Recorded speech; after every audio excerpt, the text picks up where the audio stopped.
बोलिए बांके बिहारी लाल की।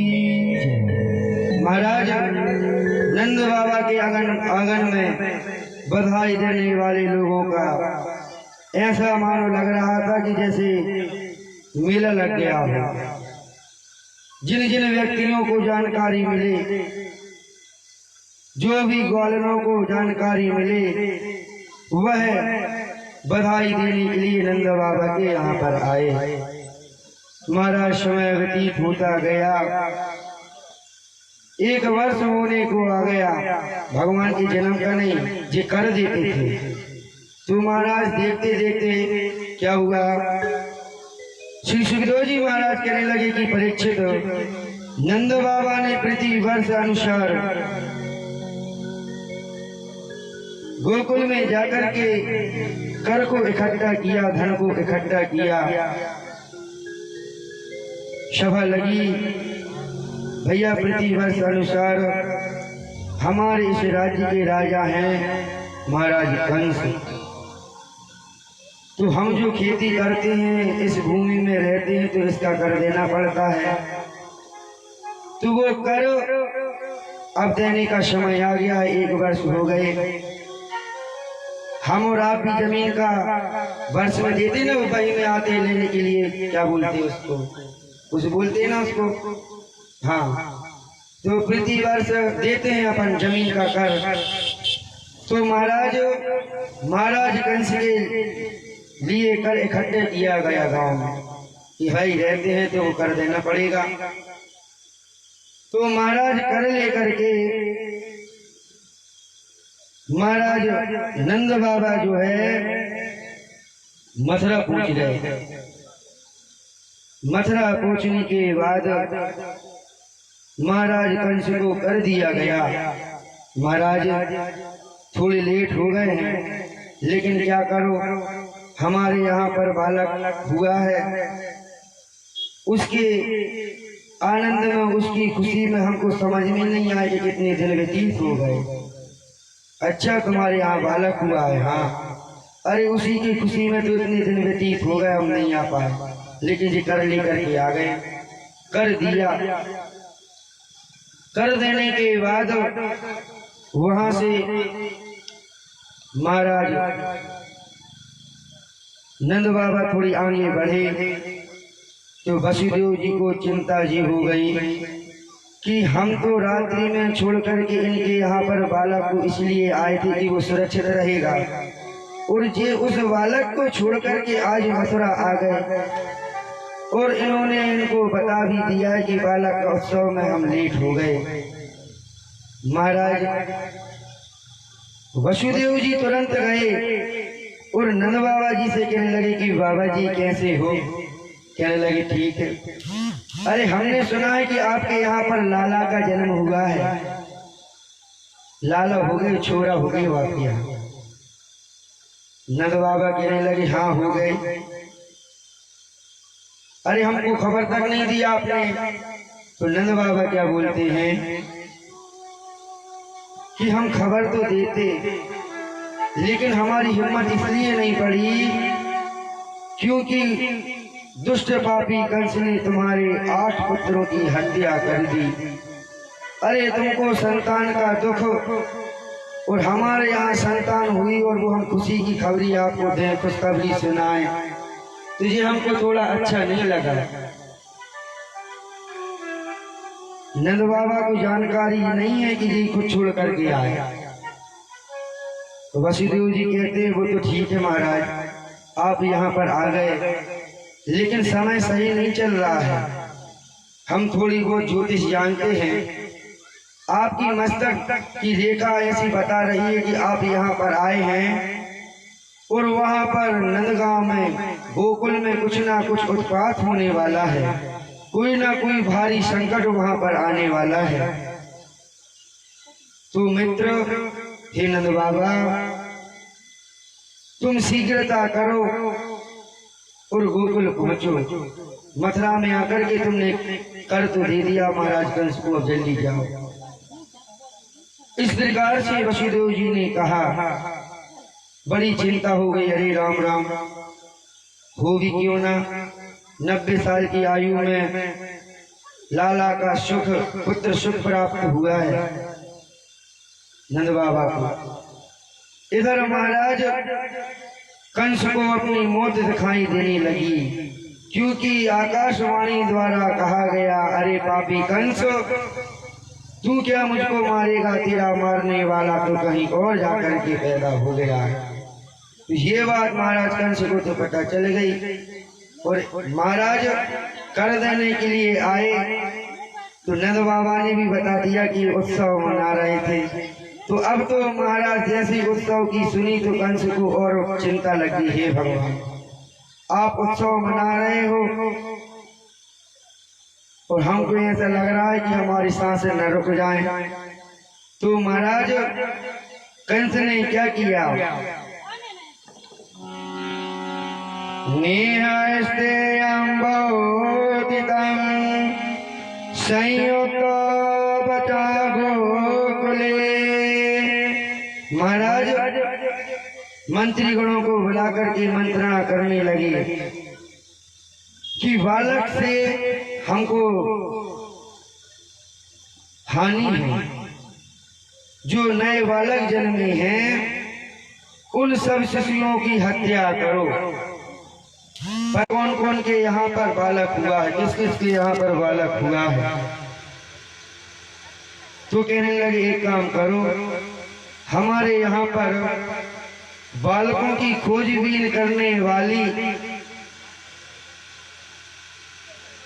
जो कि सर्वगुण संपन्न है, जिनका नाम है पूतना, पूतना नाम ही में पूत है। तो महाराज वह पूतना बालकों की हत्या करने में निपुण है। तो महाराज कंस ने बुला लिया और आज्ञा सुना दी और कहा, कंसेन प्रियता घोरा और पूतना बाल घातनी, शिशूनां क्या निघ्रन्ति पुरग्राम प्रजादिषु। महाराज कंसेन प्रियता घोरा, महाराज कंस ने पूतना को बुला लिया, जो कि बालकों की हत्या करने वाली बड़ी निपुण थी। शिशु नाम क्या निघ्रन्ति, शिशुओं की हत्या करने में उसको बड़ा सुख मिलता था, वो मारती थी, उसका ये काम था। पूरा ग्राम प्रजादिषु, अरे कई गांवों में जाकर के, गांव में जाकर के जो पुत्र होते थे उन पुत्रों की वह हत्या कर देती थी। तो महाराज वह जो पूतना है, महाराज कंस के आदेश के अनुसार वो पूतना आज गोकुल में आ गई। गोकुल में आई, सुंदर एक स्त्री का रूप धारण कर लिया। देखने में तो बड़ी विकराल थी, इनके पास माया रहती थी और ये अपनी माया के अनुसार शक्तियों से रूप रख लेती थी। तो महाराज पूतना ने सुंदर स्त्री का रूप रख लिया और रूप रख करके नंदरानी के यहाँ पर जो ब्रज की गोपियां आती थी उन गोपियों में जाकर के ये मिल गई। तो नंदरानी सभी ग्वाल वालों को जानती थी, भाई वहां पर रहते हैं तो जानेंगे नहीं। तो जो वहां पर रहने वाली जो ग्वालने थी उनको सब जानती थी नंदरानी, लेकिन यही बस अलग दिख रही थी। नंदरानी ने सोचा ये गोपी कौन है, आज तक हमने कभी देखा नहीं, बड़ी सुंदर देखने में, रूप बदल करके आई। महाराज पूतना आकर के द्वारे पर और खड़ी हो गई। मैया यशोदा आई, अरे गोपी तुम हो कौन? वह पूतना भेष बदल के आई, कहने लगी बहन पहचानी नहीं। अरे हम तो आपके रिश्तेदार ही हैं, लेकिन थोड़ी रिश्तेदारी लंबी है, इसके कारण हमारा आना जाना नहीं हुआ, लेकिन हम हैं रिश्तेदार, हम भी ब्रज की गोपी हैं। अच्छा, यशोदा मैया ने भी विचार किया, अरे होंगी चाचा मामा दादा मौसी रिश्तेदारों की कोई घर भाई नहीं आई, अभी तक नहीं पता हमको। तो महाराज नंद भवन के अंदर लेकर के आज खुद यशोदा मैया पूतना को लेकर के आ गई। मैया यशोदा कहने लगी कि बैठिए, कुछ जलपान कर लो। अब पूतना तो देख रही थी मौका, कहने लगी वो तो हम जलपान खाना पीना सब कर लेंगे, लेकिन जिस कार्य के लिए आए हैं पहले वो कार्य तो कर लें। महाराज कहने लगे आप सबसे पहले अपने छोरे का मुंह दिखाओ, अपने लाला का मुंह दिखाओ। अरे 90 वर्ष की आयु में आपके यहाँ पर छोरा हुई है, तो तुम सबसे पहले अपने छोरे का मुख दिखाओ। अरे हमने सुना है वो बड़ा दिव्य है, उनके दर्शन करना है हमको। तो मैया यशोदा कहने लगी चलो, ये सुंदर रूप बनाए। पूतना कहने लगी वो तो हमको आप बता बस दो हैं कहाँ, और आप यह कार्य कर लो, क्योंकि सुबह से आपके यहाँ पर लाला को देखने के लिए भीड़ लगी रहती है, तो कुछ कर नहीं पाते।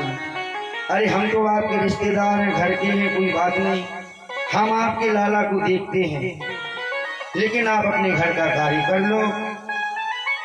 तो मैया यशोदा गृह कार्य में लग गई। पूतना को मैया ने बता दिया कि देखो वो कमरा है, उस कमरे में पालना है, उस पलने में हमारा लाला सो रहा है।